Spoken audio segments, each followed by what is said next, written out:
Hello students, mens education online classes में आप सभी स्टूडेंट्स का बहुत बहुत स्वागत है। BA third sem Hindi literature के मोस्ट इम्पोर्टेंट क्वेश्चन आपको मैं इस वीडियो के माध्यम से बता रहा हूं। कमेंट आ रही थी कि सर आप क्वेश्चनों के आंसर भी बताइए, तो आपकी एग्ज़ाम से रिलेटेड जो क्वेश्चन हैं उनके आंसर में आपको इस वीडियो के माध्यम से बताऊँगा। सारे उत्तर आप देखेंगे लास्ट तक और अच्छे से कंप्लीट करेंगे, और इसके बाद में अगर रिस्पॉन्स अच्छा रहा तो और भी आपको मोस्ट इम्पोर्टेंट क्वेश्चंस हमारे इस चैनल पर देखने को मिलेंगे।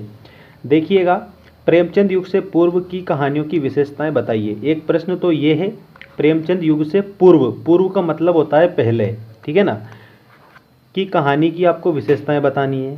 ठीक, गद्य की प्रमुख विधा है कहानी, ये भी आपको याद रखना है। तो प्रेमचंद युग से पूर्व की जो कहानियाँ उसकी विशेषताएं इस प्रकार है। पहली विशेषता है, प्रेमचंद पूर्व युग की आरंभिक कहानियां पुराण स्वरूप की थी, जिनका कथानक अलौकिक चमत्कारों से युक्त होता था। मतलब कि अलौकिक जो चमत्कार थे उनसे युक्त कथानक होता था। और कहानी का जो फर्स्ट भाग जो होता है, जिससे अपन स्टार्ट करते हैं कहानी, मेन भाग होता है जिसका नाम है कथानक। अगर कथानक नहीं है तो वो कहानी भी नहीं है, ऐसे भी आप याद रखना। मतलब अहम हिस्सा होता है ये कहानी का तत्व में।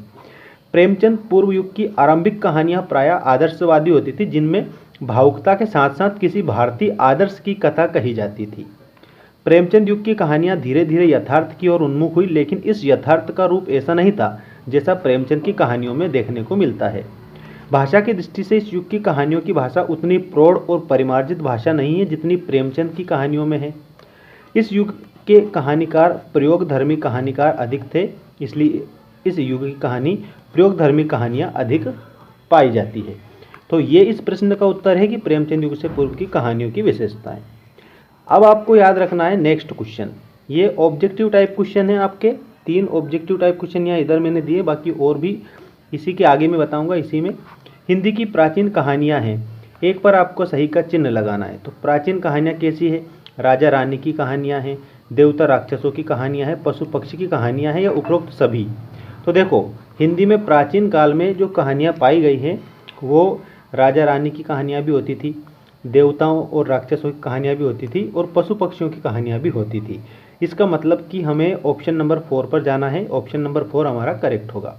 इसके बाद में प्राचीन कहानियाँ, मतलब प्राचीन कहानियाँ कैसी थी? देखिएगा, यथार्थवादी कहानियाँ हैं, वैज्ञानिक कहानियाँ हैं, काल्पनिक कहानियाँ हैं, या कहानी तत्वों के आधार पर लिखी गई कहानियाँ हैं।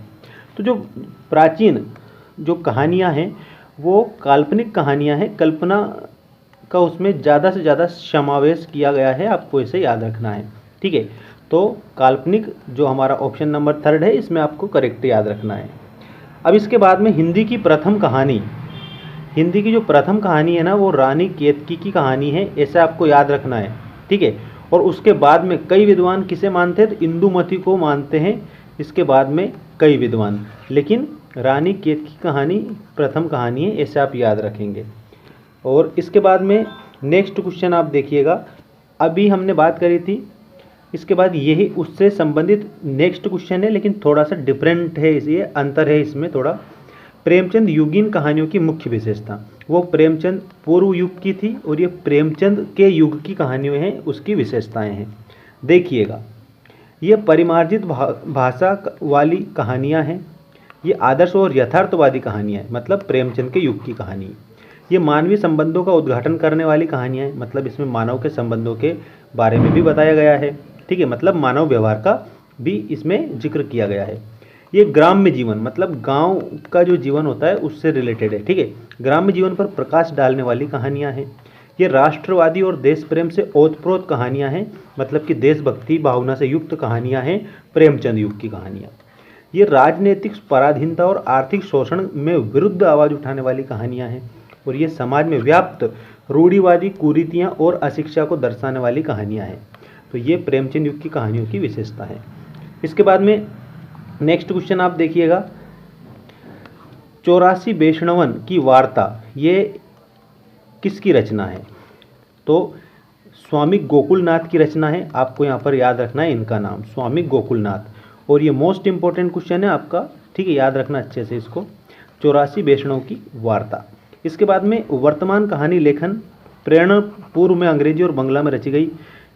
और हिंदी में अनुदित कहानियों से मिली है। मतलब आपसे प्रश्न अगर पूछा गया कि वर्तमान कहानी लेखन की जो प्रेरणा है वो कहाँ से प्राप्त होती है, तो आप बताएंगे कि पूर्व में अंग्रेजी और बांग्ला में जो रची गई हिंदी की जो अनुदित हिंदी में जो अनुवाद कहानियों को हुआ है उनसे ली गई प्रेरणाएं हैं। इसके बाद में देखिए, हिंदी कहानी के विकास के केंद्र में मुंशी प्रेमचंद को रखकर बांटा गया है। मतलब हिंदी कहानी का जो विकास का केंद्र है उस केंद्र बिंदु में किसको रखा है, मुंशी प्रेमचंद जी को रखा है। ठीक है। और इसके बाद में आपको याद रखना है, ये भी एक महत्वपूर्ण रचना है, राजा भोज का सपना।